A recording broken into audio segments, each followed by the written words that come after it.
Hi guys, welcome to Think Harder Politics.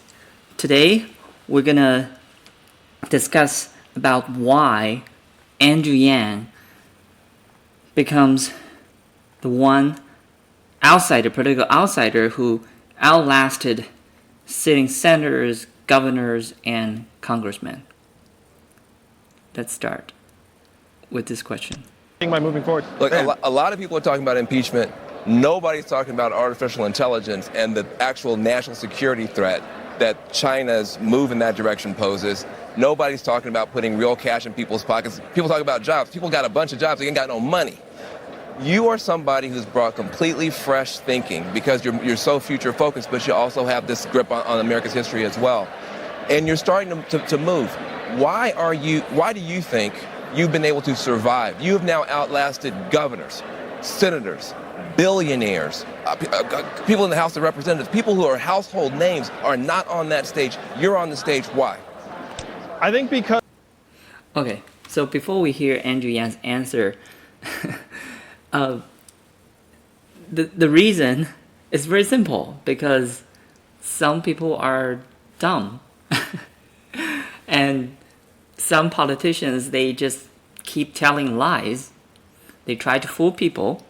Some people can be fooled temporarily, but not all the time, right? In fact, Andrew Yang said something on the debate stage that even Donald Trump agrees. And let's take a look at this very quick. This is from Zach and Matt show on Twitter.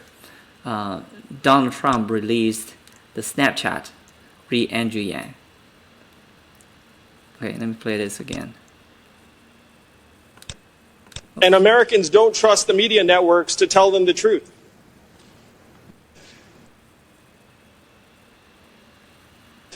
And Americans don't trust the media networks to tell them the truth.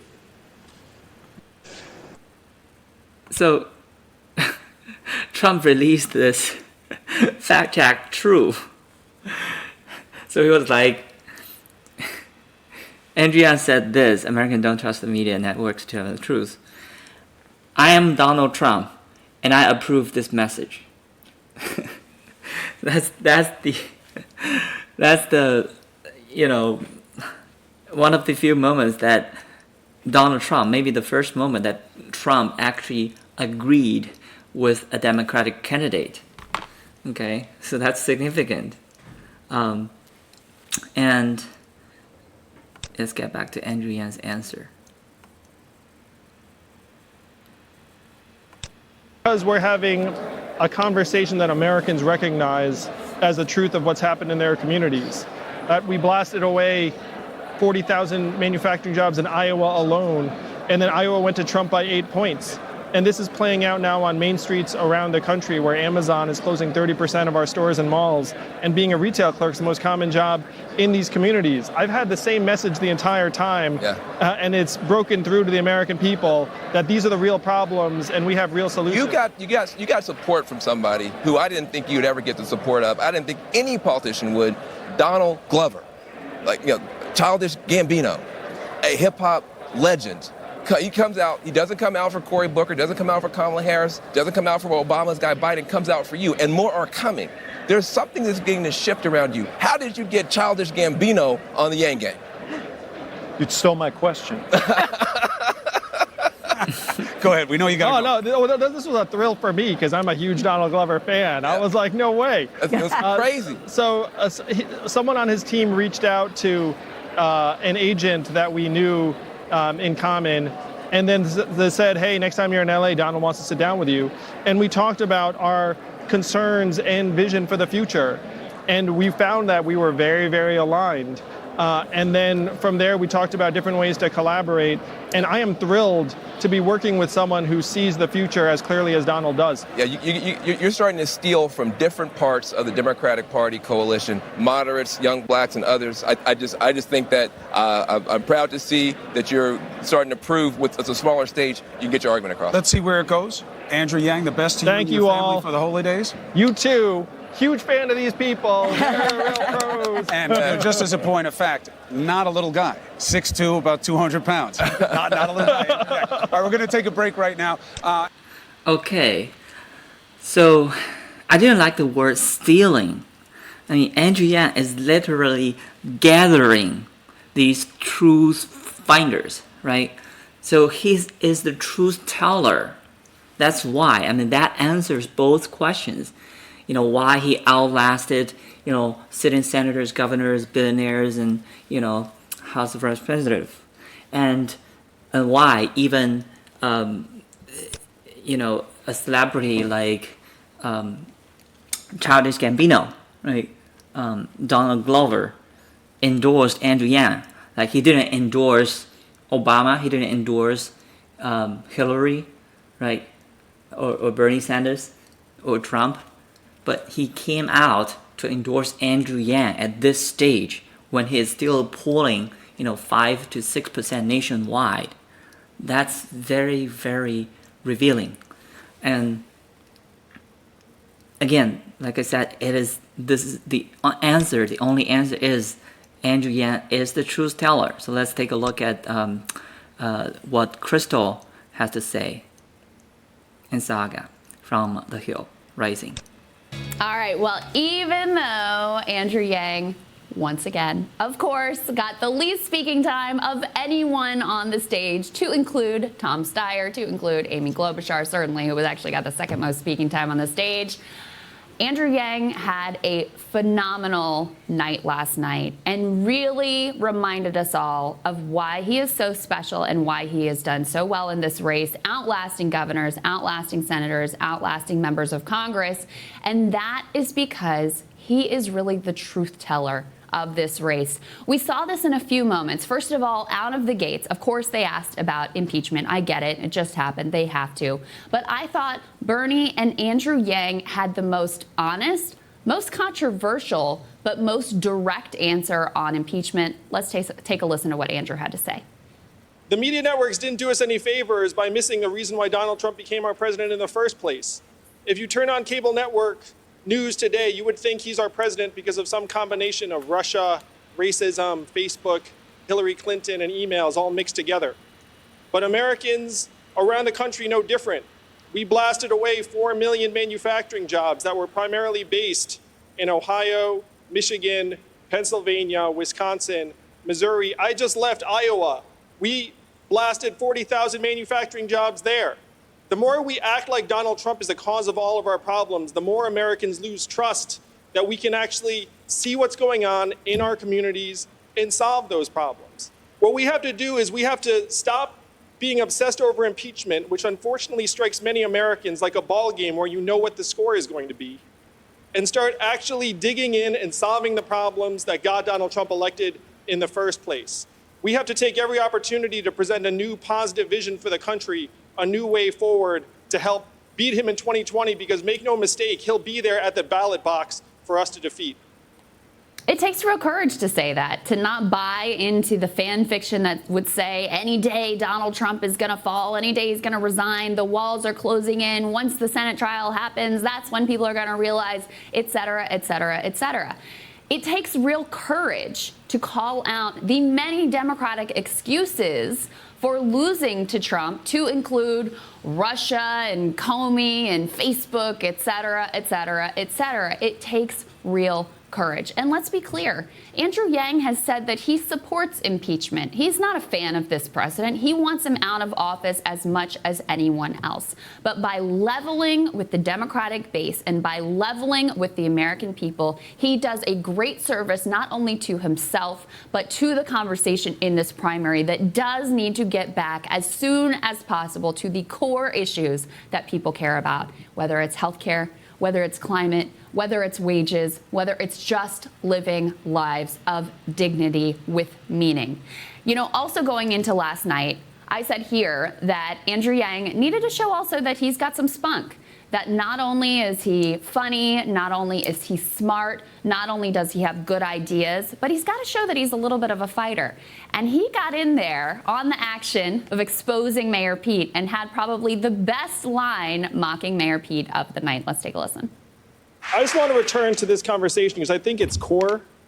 Our country is deeply misogynist, and most all of us know that.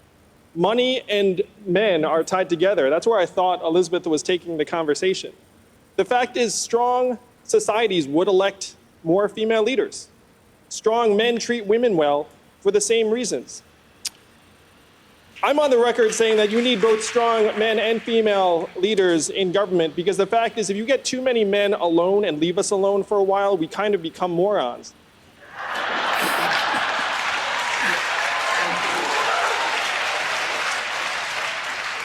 So it's related to our campaign finance rules, because right now the fact is we operate in a fundamentally anti-woman marketplace, and that includes the marketplace for politicians.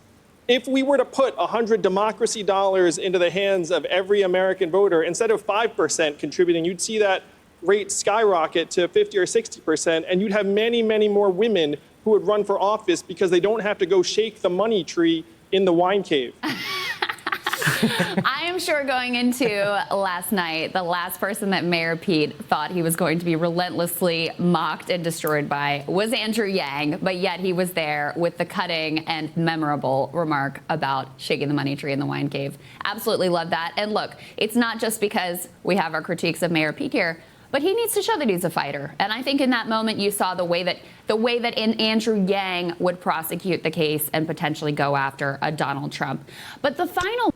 Okay, I really love that.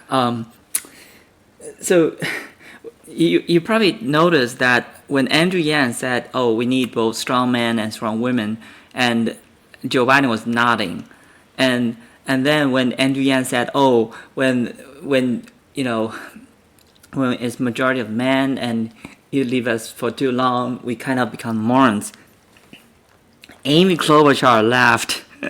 She smiled, and she was probably thinking something like, "Oh, geez, I've been debating with these morons all the time." Well, yeah, so the last attack, the last sentence from Andrew Yang, I mean, the line about, so women don't have to go to shake the money trees in the wine cave. Oh, that was really, really good. That was so fantastic, so true, so awesome.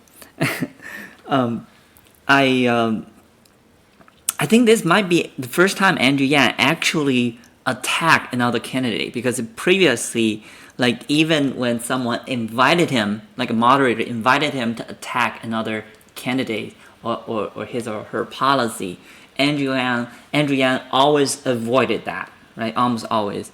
Like, he once said, I think he said, I don't feel like doing that would do us any favor when I, in principle, agree with many of the other candidates.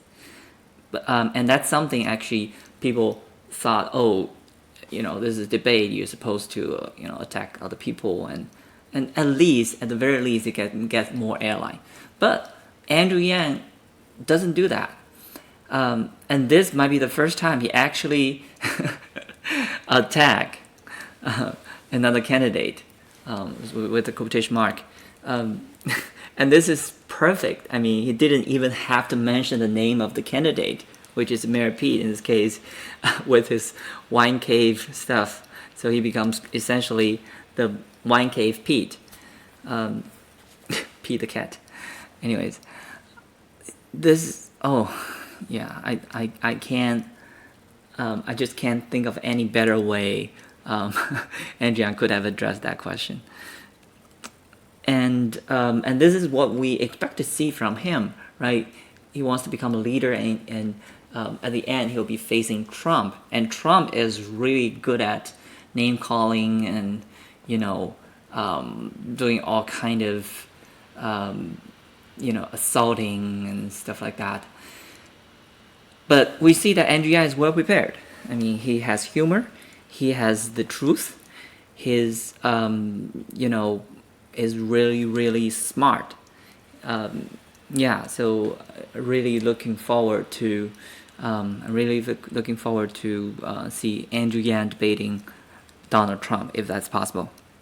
So let's finish this. Moment that I wanted to share that I thought was so important, that is so central to Andrew Yang's campaign, is how he connected his care for the special needs community, having his own son on the autism spectrum, with the core message of his campaign about the fundamental dignity and worth of every single human being. Let's take a look at that.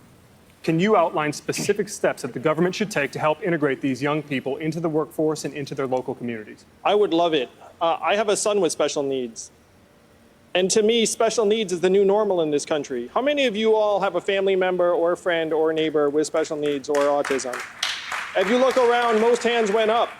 The fact is, right now, we have to do more for Kyle. Special needs children are going to become special needs adults in many cases. And here's the challenge. We go to employers and say, hey, this special needs person can be a contributor in your workplace, which may be correct, but that's not the point.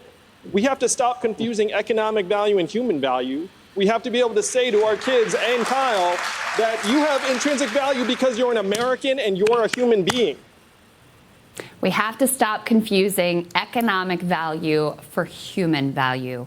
That is the central message of his campaign. And that, in a nutshell, is why he has outlasted so many people. It's really that simple. It's not necessarily about the freedom dividend. It's not necessarily about the fact that he's an outsider. It's that he puts at the center of his campaign the idea that every human being is worthy. Sagar, I thought he really had the performance that he needed to have last night, not just for the Yang Gang, who are always going to love him, but to broaden his appeal and show the American people why he is special and unique in this race. His closing statement, he bookended it with two phenomenal statements. He had that opening answer on impeachment, knocked it out of the park. I mean, actually, it's just a sample poll of fellow conservatives on Twitter. Yeah. He won that. I mean, it was funny. Everybody was like, oh my gosh, Andrew Yang actually talking about the issues that we care about. I mean, in terms of crossover support, we covered it here. Right. There is no candidate that has that. The final answer, the closing statement, I thought it was phenomenal, which was saying, I know what you're thinking, America. What am I doing up here? And then really showing,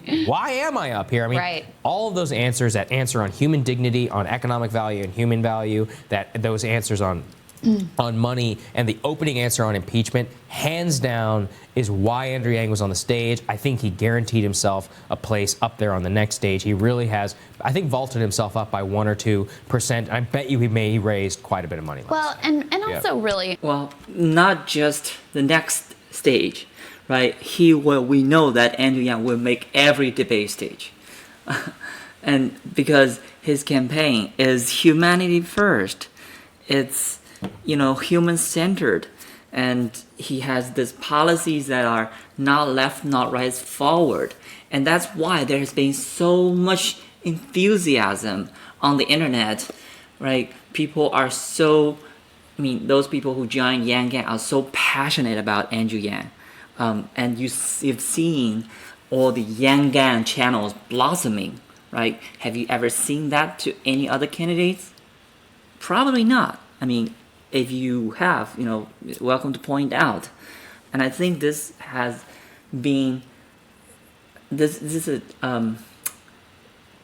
I think this trend is even stronger than 4 years ago when Trump started his campaign. So this, people-powered, meme-driven, online phenomena. That's really, really remarkable. And I think that is one reason that Andrew Yang is still on the stage, and he will still always be there. All right, that's it for today. Thank you very much, and please like and subscribe and comment below.